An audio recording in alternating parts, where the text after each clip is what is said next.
Ini warung Mamah Dian. Saya mendengar informasi dari orang lain yang saksi. Dia saksi mata, ya. Saksi mata kejadiannya malam itu. Dia sedang nunggu di sini. Nah, ini toilet. Kamera toilet, ya. Toilet di sini. Dia di sini.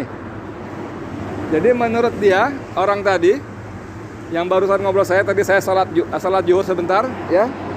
Sekarang jam 14 kurang 13.55. Tadi salat di musola situ. Lalu saya ngobrol, ada yang menjelaskan dia saksi mata. Nah, saksi mata, jadi ada mobil satu dipepet di Palang, maksud dia di Palang.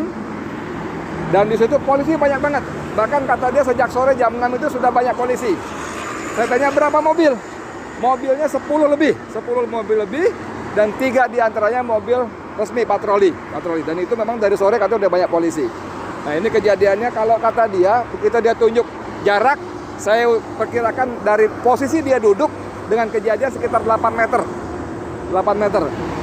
Jadi kalau polisi mengatakan ada baku tembak menembak, sekali lagi si saksi mata tadi yang tidak ingin ditampilkan nama apalagi wajahnya mengatakan cuma 2 kali, tidak ada tembak-tembakan.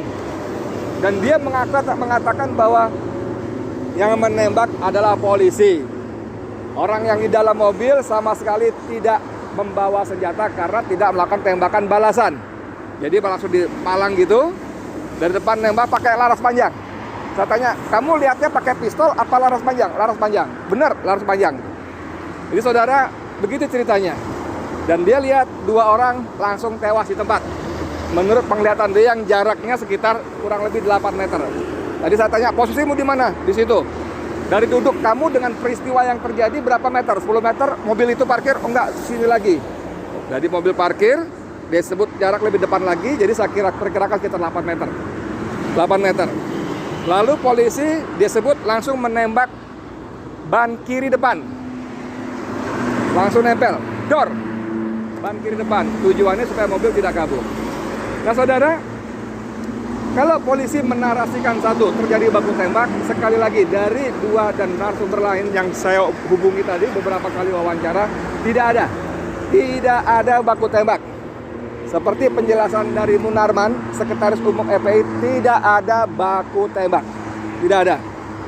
2 sumber pertama di depan tadi saya tanyakan juga cuma meninggal 2 kali tembakan. Sumber yang dekat lokasi sini, kamera, ya, dia ada di sini, kejadiannya sekitar di sini, juga cuma 2 kali tembakan. Tidak ada baku tembak. Yang kedua, dia memastikan tidak ada baku tembak karena yang di dalam mobil tidak membalas tembakan. Jadi tidak membawa senjata api. Tentang samurai segala macam, dia tidak berani memastikan bagaimana sesungguhnya ada atau tidak.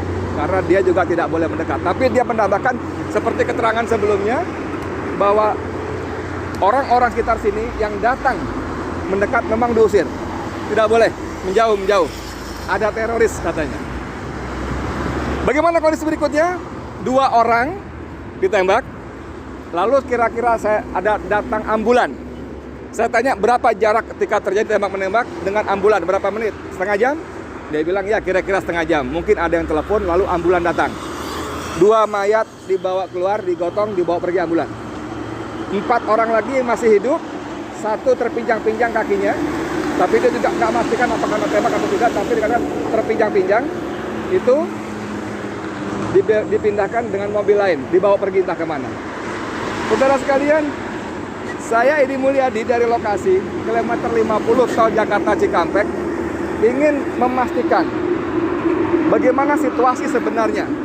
Apakah benar cerita dari versi polisi yang langsung disampaikan oleh Kapolda Metro Jaya Fadil Imran, atau versi FPI seperti disampaikan oleh Munarman dan Ketua Umum FPI Kiai Sobri Lubis. Walaupun lebih banyak Munarman yang menyampaikan. Jadi dari beberapa kejadian, beberapa keterangan saya sementara ini menyimpulkan bahwa informasi dari polisi tidak akurat. Saya tidak berani bilang bohong, tapi tidak akurat. Karena saya bicara dengan beberapa saksi mengatakan memang tidak ada baku tembak, tidak ada tembak menembak. Dan lagi memang walaupun kejadiannya sudah dini hari, ini jalur ini ramai. Selalu ada saja mobil yang lewat. Dan seperti banyak kita temukan dalam grup-grup WA di media sosial, tidak ada garis polisi. Tidak ada garis polisi seperti yang diceritakan oleh narasumber saya tadi. Tidak ada garis polisi. Yang ada polisi yang mengusir orang-orang datang. Tidak ada garis polisi, tidak ada apa istilahnya olah TKP dan sebagainya, tidak ada. Tidak ada. Saudara sekalian, apa sesungguhnya terjadi?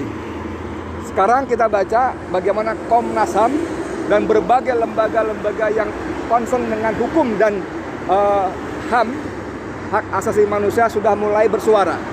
Ini diduga kuat ada abuse of power, ada penyimpangan kekuasaan, ya.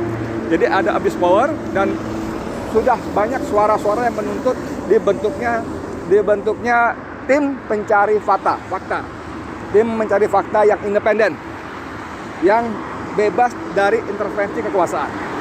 Kita bagaimana tunggu berikutnya, mudah-mudahan Allah semakin buka lagi.